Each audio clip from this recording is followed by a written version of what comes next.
জয় গুরু। নমস্কার সবাইকে। আশা করছি গুরুর কৃপায় সবাই ভালো আছেন, সবাই ভালো থাকেন, সেটাই কাম্য। গুরু যেন সবাইকে ভালো রাখে, গুরুর কাছে সবসময় এই প্রার্থনাই করি। এবং আমার জন্য একটু আশীর্বাদ করবেন, গুরু যেন আমার স্থূলদেহকে দেহলয় হওয়ার পূর্ব মুহূর্ত পর্যন্ত ভালো রাখেন। সেই সাথে দীর্ঘদিন যাবৎ আমার সাথে আছেন, আমার চ্যানেলে আছেন, আমাকে প্রতিনিয়ত ভিডিও দেওয়ার জন্য উৎসাহ দিয়ে যান, তো আপনাদের কাছে আমি কৃতজ্ঞ। এবং যারা নতুন আসছেন আপনাদের কাছেও আমি কৃতজ্ঞ এবং আপনাদেরকে স্বাগতম জানাই আমার চ্যানেলে। সুস্বাগতম সবাইকে। আমি ডাইমেনশন এবং সরোদয় বিজ্ঞান নিয়ে ক্লাস করি, আপনারা সবাই জানেন। তো যারাই চক্র সাধনা বা সরোদয় বিজ্ঞান শিখতে চান আমার সাথে যোগাযোগ করবেন। যোগাযোগ করার জন্য ভিডিও ডিসক্রিপশনে আমার ফোন নাম্বার, ফেসবুক পেজের লিঙ্ক দেওয়া আছে।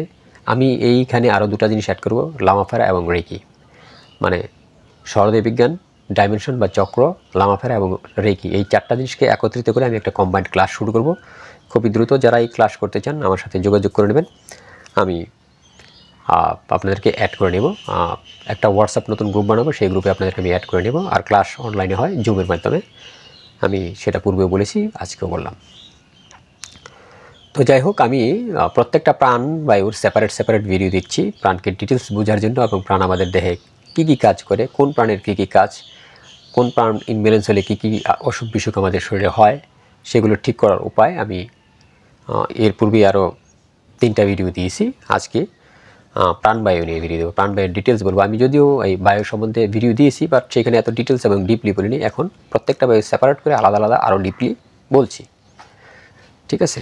আমরা জানি এই বায়ু, এই পঞ্চপ্রাণ আমাদের দেহকে নিয়ন্ত্রণ করে। পঞ্চপ্রাণকে বুঝতে পারলে আমরা অনেক কিছু নিয়ন্ত্রণ করতে পারবো, অনেক অসুখ বিসুখ থেকে বাঁচবো, অনেক সাধনা, অনেক জিনিস থেকে আমরা বাঁচবো। তো সেই হিসাবেই আমি প্রত্যেকটা প্রাণীর আলাদা আলাদা কাজ এবং আলাদা আলাদা ভিডিও দিচ্ছি। আজকের বিষয় হলো প্রাণবায়ু। তো প্রাণবায়ু আমাদের শরীরের শক্তি, শরীরের যে শক্তি, এর যে কার্যপ্রণালী, এটাকে নিয়ন্ত্রণ করে, ঠিক আছে? এটি মূলত এই কণ্ঠ থেকে এই বুক পর্যন্ত, ঠিক আছে? এইখান থেকে এই বুক পর্যন্ত এই জায়গার মধ্যে অবস্থিত থাকে, ঠিক আছে? অবস্থিত থাকে, এর জন্য কাজ যে করে না কোথাও, এটা কেন ভাবেন না। একটা জিনিস, আমি এক জায়গায় অবস্থান আছি, কিন্তু কাজ কিন্তু আমি অনেক দূরে দূরে করতে পারবো, সেটা বিভিন্ন ওয়ে, বিভিন্ন মাধ্যমে। আমরা মনে করি যে এইখান থেকে এই পর্যন্ত আছে প্রাণ আছে, এইখান থেকে এই পর্যন্ত ওধান আছে, ব্যান শরীর আছে, নাভিমণ্ডলের সমান আছে, এবং অপান গোদাদার আছে, এরা মনে হয় এখানেই কাজ করে। না, এইটা জিনিস, এক জায়গায় অবস্থান করা এবং সেই জায়গা থেকে কাজ করা, এটা দুই রকমের জিনিস, ঠিক আছে? এটা দুই রকমের জিনিস। এক একজন এক এক জায়গায় অবস্থান করেছে, বাট কাজ কিন্তু তারা বিভিন্ন ওয়েতে বিভিন্ন জায়গায় করে। সেটা বলতে গেলে আরও লম্বা চওড়া ভিডিও হয়ে যাবে, যাকে আমি এই পর্যন্ত সংক্ষেপে বললাম, এটা বুঝে নিন। তো প্রাণবায়ুর প্রধান কাজ কী? প্রধান কাজ প্রাণবায়ুর প্রধান কাজ হলো শ্বাস প্রশ্বাসকে নিয়ন্ত্রণ করা। প্রাণ আছে, আমি বেঁচে আছি, প্রাণ নেই তো আমি নেই। শ্বাস প্রশ্বাসকে সে কীভাবে নিয়ন্ত্রণ করে? অক্সিজেন গ্রহণ, কার্বন ডাইঅক্সাইড বের করে দেয় আমাদের দেহ থেকে, ঠিক আছে? এইটা সে প্রধানত এই কাজটা সে করে, বুঝতে পারছেন? তার পরবর্তীতে হৃদযন্ত্রের, আমাদের যে হৃদযন্ত্র আছে, হৃদপিণ্ড আছে, এর কার্যক্ষমতাকে সে ঠিক রাখে, একে ব্যালেন্স রাখে, ঠিক আছে? রক্ত সঞ্চালন ঠিক রাখে, হৃদযন্ত্রকে সচল রাখে। যদি প্রাণ শক্তি ইনব্যালেন্স হয়ে যায়, তাহলে আমাদের হৃদযন্ত্রেও, হৃদপিণ্ডেও অনেক সমস্যা হয়, অনেক সমস্যা হয়।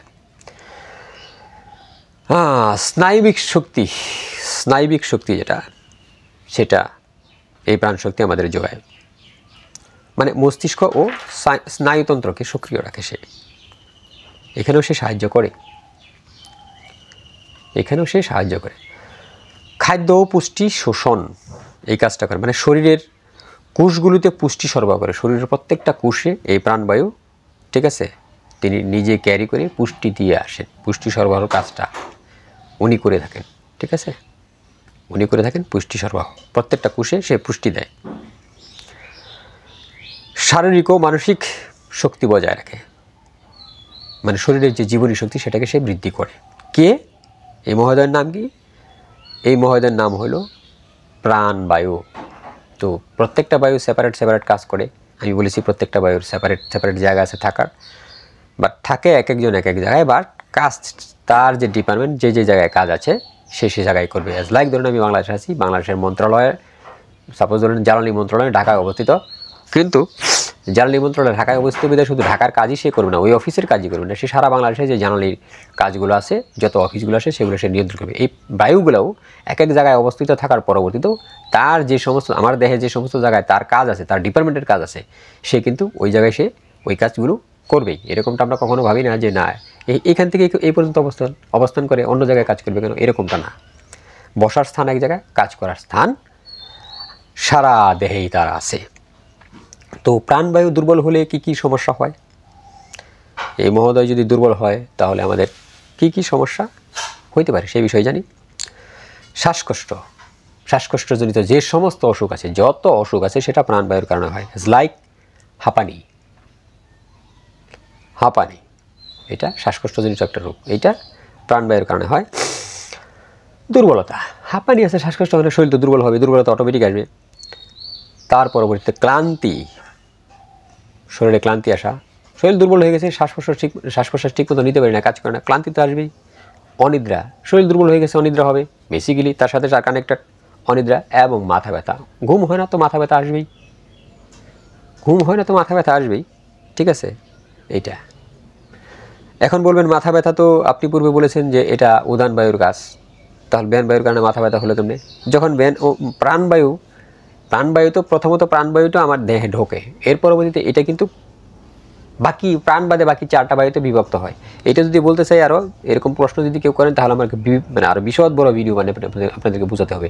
আমি বলেছি একটা যখন এফেক্টেড হবে তো ওইটা প্রত্যেকটা বায়ু তো একটার সাথে একটা কানেক্টিভিটি আছে, কানেকশন আছে প্রত্যেকটা ডিপার্টমেন্টে, ঠিক আছে।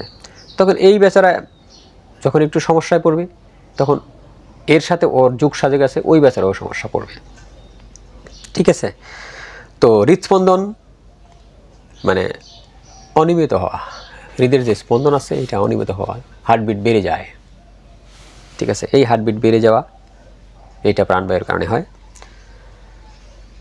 এবং ইমিউনিটি একদম দুর্বল হয়ে যায়, ঠিক আছে। কিছু কিছু ক্ষেত্রে হজমেরও সমস্যা হয়, ঠিক আছে। হজমের কিছু কাজ আপনার প্রাণবায়ু করে থাকে, সেটার কিছু যেহেতু পুষ্টি সে নিয়ন্ত্রণ করে, সেখানেও কিছু কাজটা করে, পুরোপুরি না করলেও কিছু কাজটা করে, তো সেই সমস্যাটাও হয়, বুঝতে পারছেন। এটা হলো মোটা প্রাণবায়ুর মোটা কথা।